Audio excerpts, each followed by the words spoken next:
Hello dear friends, welcome back to National Academy. നമ്മൾ ഇന്ന് നോക്കാൻ പോകുന്നത് NIOS ഫിസിക്സിലെ സെക്കൻഡ് മൊഡ്യൂൾ നമ്മൾ സ്റ്റാർട്ട് ചെയ്യാൻ പോവാണ്. അതിൽ ഫസ്റ്റ് ചാപ്റ്റർ ആണ് the elastic properties of solids. ഈ ചാപ്റ്ററിൽ നമ്മൾ മെയിൻലി ഡിസ്കസ് ചെയ്യുന്നത് നമ്മുടെ സോളിഡ്സിൻ്റെയും ഫ്ലൂയിഡ്സിൻ്റെയും മെക്കാനിക്സ് ആണ്. അപ്പോൾ ഫസ്റ്റ് ചാപ്റ്റർ നമ്മുടെ 8th ചാപ്റ്റർ ആണ്, that is the elastic properties of സോളിഡ്സിൻ്റെ ഇലാസ്റ്റിക് പ്രോപ്പർട്ടീസ് ആണ്. നമുക്കറിയാം സോളിഡ് ആയാലും ലിക്വിഡ് ആയാലും ഗ്യാസസ് ആയാലും അവർക്കിടയിലുള്ള ഇന്റേണൽ ഫോഴ്സസ് ഉണ്ട് അല്ലേ. ആ ഫോഴ്സസിനെയാണ് നമ്മൾ ഇന്റർമോളിക്കുലാർ ഫോഴ്സസ് എന്ന് പറയുന്നത്. അപ്പോൾ ഇന്റർമോളിക്കുലാർ ഫോഴ്സസ് സോളിഡ്സിൻ്റെ കേസിൽ വളരെ സ്ട്രോങ് ആയിരിക്കും. കാരണം എന്താ, വളരെ ക്ലോസ്ലി പാക്ഡ് സ്ട്രക്ചർ ആയിരിക്കും സോളിഡ്സിന് ഉണ്ടായിരിക്കുക.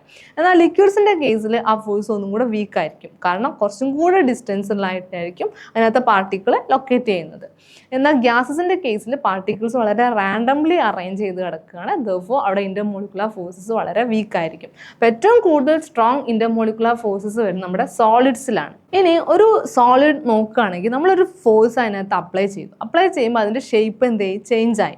ആ ഫോഴ്സ് റിമൂവ് ചെയ്യുന്ന സമയത്ത് അതിൻ്റെ ഷേപ്പ് റീഗെയിൻ ചെയ്യുന്നുണ്ടെങ്കിൽ ആ ഒരു പ്രോപ്പർട്ടീനെയാണ് നമ്മൾ ഇലാസ്റ്റിക് എന്ന് പറയുന്നത്.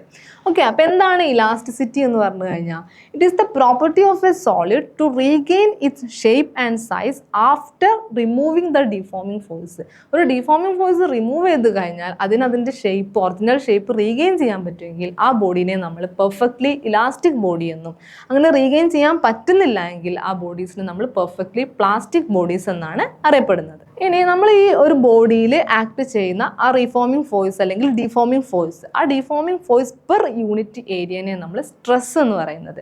Therefore the stress is equal to the restoring force per unit area അല്ലെങ്കിൽ deforming force per unit area ആണ്. സ്ട്രെസ്സിൻ്റെ equation stress is equal to force by area ആണ്. Therefore അതിൻ്റെ യൂണിറ്റ് എന്തായിരിക്കും? ന്യൂട്ടൺ പെർ മീറ്റർ സ്ക്വയർ ആയിരിക്കും. സ്ട്രെസ്സുകൾ 3 type of stresses ഉണ്ട്. Longitudinal stresses ഉണ്ട്, അതുപോലെ തന്നെ നോർമൽ സ്ട്രെസ്സസ് ഉണ്ട്, അതുപോലെ ഷിയർ സ്ട്രെസ്സസ് ഉണ്ട്. ലോഞ്ചിറ്റ്യൂഡൽ സ്ട്രെസ് എന്ന് പറഞ്ഞു കഴിഞ്ഞാൽ അലോങ് ദ ലെങ്ത് ആയിരിക്കും അവിടെ ആ റിസ്റ്റോറിംഗ് ഫോഴ്സ് ആക്ട് ചെയ്യുന്നത്. ഇനി അലോങ് ദ ഷേപ്പ് അല്ലെങ്കിൽ അതിൻ്റെ സൈസിന് അലോങ് ആയിട്ടാണെങ്കിൽ അതിനെ നമ്മൾ നോർമൽ സ്ട്രെസ്സസ് എന്നും, ഷിയർ സ്ട്രെസ് എന്ന് പറഞ്ഞു കഴിഞ്ഞാൽ അതിൻ്റെ വോളിയത്തിനെ ബേസ് ചെയ്തിട്ടാണെങ്കിൽ അതിനെ നമ്മൾ ഷിയർ സ്ട്രെസ്സസ് എന്നാണ് പറയുന്നത്. ഇനി ഈ സ്ട്രെസ്സ് നമ്മളൊരു ബോഡിയിൽ ആക്ട് ചെയ്ത് കഴിഞ്ഞാൽ സ്വാഭാവികമായിട്ട് അവിടെ ഒരു ഡയമെൻഷൻ ചേഞ്ച് വരാറുണ്ട് അല്ലേ. അതിൻ്റെ ലെങ്ത്തിലോ അതിൻ്റെ വോളിയത്തിലോ അല്ലെങ്കിൽ അതിൻ്റെ ഷേപ്പിലൊക്കെ ഒരു ചേഞ്ച് വരാറുണ്ട്. അപ്പം അതിൻ്റെ ആ change in dimension by original ഡയമെൻഷനെയാണ് നമ്മൾ സ്ട്രെയിൻ എന്ന് പറയുന്നത്.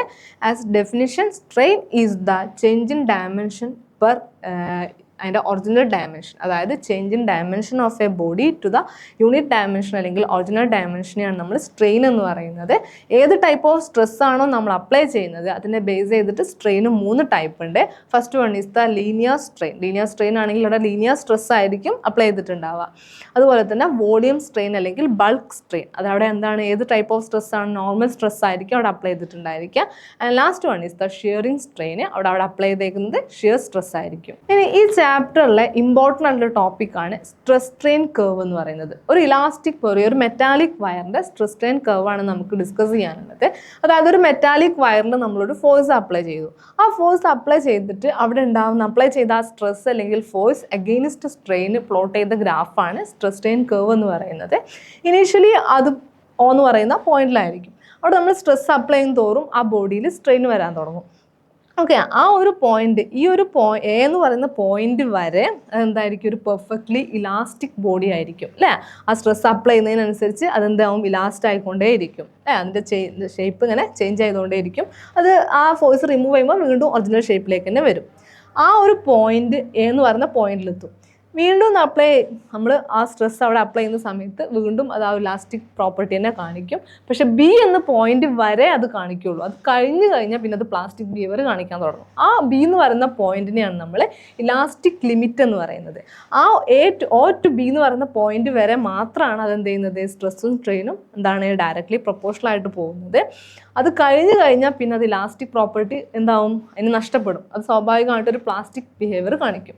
വീണ്ടും നമ്മൾ സ്ട്രെസ് അപ്ലൈ ചെയ്യാണ്. വീണ്ടും സ്ട്രെസ് അപ്ലൈ ചെയ്യുന്ന സമയത്ത് വീണ്ടും എന്ത് ചെയ്യും, അവിടെ ഇലാസ്റ്റിസിറ്റി സംഭവിക്കുന്നില്ല. അത് പ്ലാസ്റ്റിക് ആയിട്ടുകൊണ്ടേ ഇരിക്കുകയാണ്. കാരണം നമ്മൾ ഫോഴ്സ് അപ്ലൈ ചെയ്യുമ്പോൾ അതിൻ്റെ ഷേപ്പ് മാറുന്നുണ്ടെങ്കിലും ആ ഫോഴ്സ് തിരിച്ചെടുക്കുമ്പോൾ ആ ഷേപ്പിന് യാതൊരു ചേഞ്ചസും വരുന്നില്ല. അല്ലെങ്കിൽ അതിൻ്റെ ഷേപ്പ് അത് റീഗെയിൻ ചെയ്യുന്നില്ല.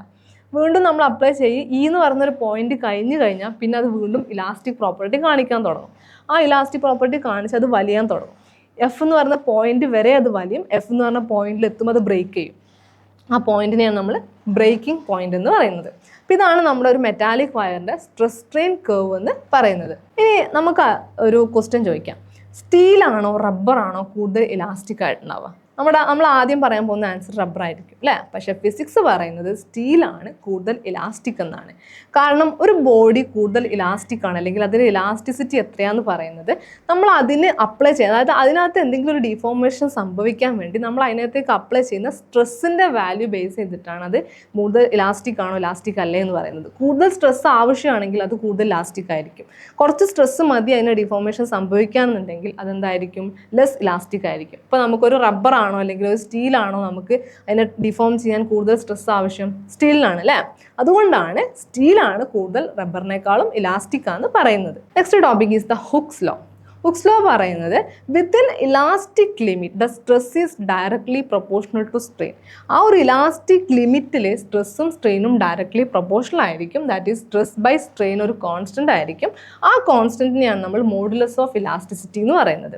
ഈ മോഡുലസ് ഓഫ് ഇലാസ്റ്റിസിറ്റി നമ്മൾ അപ്ലൈ ചെയ്യുന്ന സ്ട്രെസ്സിനനുസരിച്ച് മോഡുലസ് ഓഫ് ഇലാസ്റ്റിസിറ്റി 3 ടൈപ്പ് ഉണ്ട്. That was the Young's modulus, bulk's modulus and shear modulus. Young's modulus എന്ന് പറഞ്ഞു കഴിഞ്ഞാൽ അവിടെ ലോഞ്ചിറ്റ്യൂഡൽ സ്ട്രെസ് ആയിരിക്കും അപ്ലൈ ചെയ്തിട്ടുണ്ടാവുക. ബൾക്ക് മോഡുലസ് എന്ന് പറഞ്ഞു കഴിഞ്ഞാൽ ബൾക്ക് സ്ട്രെസ് ആയിരിക്കും അല്ലെങ്കിൽ നോർമൽ സ്ട്രെസ് ആയിരിക്കും അപ്ലൈ ചെയ്തിട്ടുണ്ടായിരിക്കുക. ആൻഡ് ഷിയർ മോഡുലസ് അല്ലെങ്കിൽ മോഡുലസ് ഓഫ് റിജിഡിറ്റി എന്ന് പറയുന്നത് അവിടെ ഷിയർ സ്ട്രെസ് ആയിരിക്കും അപ്ലൈ ചെയ്യുന്നത്. നമുക്ക് ഓരോന്ന് എന്താണെന്ന് നോക്കാം. Young's modulus is the ratio of longitudinal stress to the longitudinal സ്ട്രെയിനെയാണ് നമ്മൾ യങ്സ് മോഡുലസ് എന്ന് പറയുന്നത്. ഈ എന്ന സിമ്പൽ വെച്ചിട്ടാണ് നമ്മൾ മോഡുലസ് ഓഫ് ഇലാസ്റ്റിസിറ്റിയെ റെപ്രസെൻറ്റ് ചെയ്യുന്നത്. ബൾക്ക് മോഡുലസ് എന്ന് പറഞ്ഞു കഴിഞ്ഞാൽ it is the ratio of normal stress to normal strain ആണ് ബൾക്ക് മോഡുലസ് എന്ന് പറയുന്നത്. ആൻഡ് മോഡുലസ് ഓഫ് റിജിഡിറ്റി എന്ന് പറഞ്ഞു കഴിഞ്ഞാൽ it is the ratio of shear stress to shear സ്ട്രെയിനെയാണ് നമ്മൾ മോഡുലസ് ഓഫ് റിജിഡിറ്റി എന്ന് പറയുന്നത്. ഇനി വിത്തിൻ ഇലാസ്റ്റിക് ലിമിറ്റ് ഈ ലാറ്ററൽ സ്ട്രെയിൻ എന്തിന് ഡയറക്ട്ലി പ്രൊപ്പോർഷണൽ ആയിരിക്കും? ലോഞ്ചിറ്റ്യൂഡൽ സ്ട്രെയിന് ഡയറക്ട്ലി പ്രൊപ്പോർഷണൽ ആയിരിക്കും. Therefore the ratio of lateral strain to longitudinal strain ഒരു കോൺസ്റ്റൻ്റ് ആയിരിക്കും. ആ കോൺസ്റ്റൻറ്റിനെയാണ് നമ്മൾ പോയ്സോൺസ് റേഷ്യോ എന്ന് പറയുന്നത്. പോയ്സോൺസ് റേഷ്യോ ഒരു നമ്പർ ആയിരിക്കും അല്ലേ? കാരണം എന്താണ്? രണ്ടും സ്ട്രെയിൻ ആണ് അല്ലേ? മുകളിലും താഴെയും സ്ട്രെയിൻ ആണ്. ദെർഫോർ അതൊരു പെർഫെക്റ്റ് നമ്പർ ആയിരിക്കും. സാധാരണ എല്ലാ ബോഡീസിൻ്റെയും പോയ്സോൺസ് റേഷ്യോയുടെ വാല്യൂ 0.2 to 0.4 ആയിരിക്കും. പക്ഷേ ഹൈലി ഇൻകംപ്രസിബിൾ ആയിട്ടുള്ള ഒരു ബോഡിയുടെ പോയ്സോൺസ് റേഷ്യോയുടെ വാല്യൂ 0.5 ആയിരിക്കും. അപ്പോൾ ജനറലി പോയ്സോൺസ് റേഷ്യോയുടെ വാല്യൂ എന്ന് പറയുന്നത് -1ൻ്റെയും 0.5ൻ്റെയും ഇടയിലായിരിക്കും. ഇനി ഒരു സ്പ്രിങ്ങിൽ നമ്മളൊരു ഫോഴ്സ് അപ്ലൈ ചെയ്യാണ്. ഫോഴ്സ് അപ്ലൈ അല്ലെങ്കിൽ സ്ട്രെസ് അപ്ലൈ ചെയ്യുകയാണെങ്കിൽ സ്വാഭാവികമായിട്ട് അതിന് ഡിഫോർമേഷൻ സംഭവിക്കും. ആ ഫോഴ്സ് റിമൂവ് ചെയ്യുന്ന സമയത്ത് അത് ഒറിജിനൽ ഷേപ്പ് റീഗെയിൻ ചെയ്യും. അപ്പോൾ അതിൻ്റെ ആ ഒരു വലിയുന്നതിനെ അല്ലെങ്കിൽ അതിനെ സ്ട്രെച്ച് ചെയ്യുന്നതിന് അല്ലെങ്കിൽ നമ്മളതിനെ കംപ്രസ് ചെയ്യുന്നതിന് സമയത്ത് അതുമായിട്ട് റിലേറ്റഡ് ആയിട്ട് ഒരു എനർജി അതിനകത്ത് സ്റ്റോർ ചെയ്തിട്ടുണ്ടായിരിക്കും. ആ എനർജീനെയാണ് നമ്മൾ elastic potential energy of A spring എന്ന് പറയുന്നത്. അതിൻ്റെ വാല്യൂ U = ½ ആയിരിക്കും. ഇത്രയാണ് നമ്മുടെ സോളിഡ്സിൻ്റെ ഇലാസ്റ്റിക് പ്രോപ്പർട്ടിയിൽ നമുക്ക് ഡിസ്കസ് ചെയ്യാനുള്ളത്. നമുക്ക് 2 ക്വസ്റ്റ്യൻസ് നോക്കാം. അതിന് മുന്നേ നമുക്ക് ഏതൊക്കെ ടൈപ്പ് ക്വസ്റ്റ്യൻസ് ആണ് ഇതിൽ വരുന്നത് എന്നുള്ളത് ഡിസ്കസ് ചെയ്യാം. ഇതിൽ മെയിൻലി ചോദിക്കാൻ പോകുന്ന ക്വസ്റ്റ്യൻസ് ഒന്ന് നമ്മുടെ 2 മാർക്കിൻ്റെ ക്വസ്റ്റ്യൻസ് ഒക്കെ ആയിരിക്കും അല്ലേ? 2 or 3 സെൻറ്റൻസിൽ പറയാൻ പറ്റിയ ക്വസ്റ്റ്യൻസ് ആയിരിക്കും ഇതിൽ കൂടുതലും ചോദിക്കാനുള്ള ചാൻസ്. രണ്ടാമത്തത് ന്യൂമറിക്കൽസ് ആയിരിക്കും. കാരണം പ്രോബ്ലംസ് ചോദിക്കാൻ ഒരുപാട് ഇക്വേഷൻസും കാര്യങ്ങളും വരുന്നതുകൊണ്ട് ന്യൂമറിക്കൽസ് ചോദിക്കാൻ ചാൻസ് കൂടുതലാണ് ഈ ചാപ്റ്ററിൽ. നമുക്ക് ക്വസ്റ്റ്യൻസ് നോക്കാം. Explain the terms stress, strain and hooks law. Stress എന്താണെന്ന് നമ്മൾ പറഞ്ഞു, സ്ട്രെയിൻ എന്താണെന്ന് നമ്മൾ പറഞ്ഞു. സ്ട്രെസ്സും സ്ട്രെയിനും ഡയറക്ട്ലി പ്രൊപ്പോർഷണൽ ആണെന്ന് പറയുന്നത് ഹുക്സ് ലോയിലാണ്. Next question is a load of 100 kg is subtended by a wire of length 1 meter and cross sectional area 0.1 cm². The wire is stretched by a 0.2 cm. Calculate the tensile stress and strain in the wire. സ്ട്രെസ്സും സ്ട്രെയിനും ആണ് കണ്ടുപിടിക്കേണ്ടത്. നമുക്കൊരു question കിട്ടിക്കഴിഞ്ഞാൽ നമ്മൾ ആദ്യം ചെയ്യേണ്ടത് അതിൻ്റെ given datas എന്തൊക്കെയാണെന്ന് എഴുതണം. ഇവിടെ എന്തൊക്കെയാണ് തന്നേക്കുന്നത്? 100 kg ലോഡ്. എത്ര ലോഡാണ്? 100 kg ആണ് സസ്പെൻഡ് ചെയ്തേക്കുന്നത്. ഓക്കെ, അതിൻ്റെ വയറിൻ്റെ ലെങ്ത് എത്രയാണ്? 1 meter ആണ് തന്നിട്ടുണ്ട്. അപ്പോൾ അത് എഴുതുക. ക്രോസ് സെക്ഷണൽ ഏരിയ 0.1 cm² ആണ് തന്നിട്ടുണ്ട്. അപ്പോൾ നമ്മൾ എപ്പോഴും ഒരു യൂണിറ്റിലേക്ക് തന്നെ എല്ലാം കൺവേർട്ട് ചെയ്യണം. അപ്പോൾ സ്റ്റാൻഡേർഡ് യൂണിറ്റ് മീറ്റർ ആയതുകൊണ്ട് ഈ 0.1 cm² നമ്മൾ മീറ്റർ² കൺവേർട്ട് ചെയ്യണം. അപ്പോൾ എന്താവും? 0.1 × 10⁻⁻⁴ m² ആയിരിക്കും അതിൻ്റെ ക്രോസ് സെക്ഷണൽ ഏരിയ വരുന്നത്. ഇനി അവിടെ ഡീഫോർമേഷൻ അല്ലെങ്കിൽ സ്ട്രെച്ച് ചെയ്യുന്ന ലെങ്ത് അല്ലെങ്കിൽ ചേഞ്ച് ഇൻ ലെങ്ത് എത്രയാണ് തന്നിട്ടുണ്ട്? 0.2 സെൻറ്റിമീറ്റർ ആണ്. ദർഫോർ 0.2 ഇൻറ്റു 10⁻² മീറ്റർ ആയിരിക്കും അതിൻ്റെ ചേഞ്ച് ഇൻ ലെങ്ത് എന്ന് പറയുന്നത്.